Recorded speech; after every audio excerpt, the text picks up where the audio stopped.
নওগাঁর নিয়ামতপুরে কেন্দ্রীয় যুবদলের সাবেক সদস্য ও নওগাঁ ১ আসনের বিএনপির মনোনয়ন প্রত্যাশী মাহমুদুস সালেহীনের পক্ষ থেকে নবাগত উপজেলা নির্বাহী কর্মকর্তা মুর্শিদা খাতুন ও ওসি হাবিবুর রহমানের সাথে সৌজন্য সাক্ষাৎ ও শুভেচ্ছা বিনিময় প্রদান করা হয়েছে।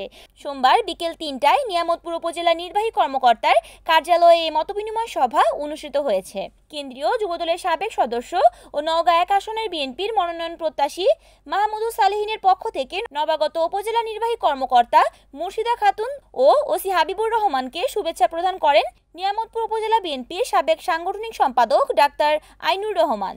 এ সময় উপস্থিত ছিলেন নিয়ামতপুর উপজেলা বিএনপির সদস্য হাসানুজ্জামান বাবু মাস্টার, সদর ইউনিয়ন বিএনপির সাবেক সহসভাপতি ও সাবেক বিআরডিবির চেয়ারম্যান শরীফুল ইসলাম, নিয়ামতপুর উপজেলা যুবদলের সাবেক সহপ্রচার সম্পাদক ও সাবেক ছাত্রদলের যুগ্ম আহ্বায়ক মাহফুজুর রহমান কাউসার, নিয়ামতপুর কলেজ শাখার যুগ্ম সাধারণ সম্পাদক সাব্বির হোসেন প্রমুখ। রিপোর্ট করেছেন নিয়ামতপুর প্রতিনিধি মোহাম্মদ ইমরান ইসলাম, NAN টিভি।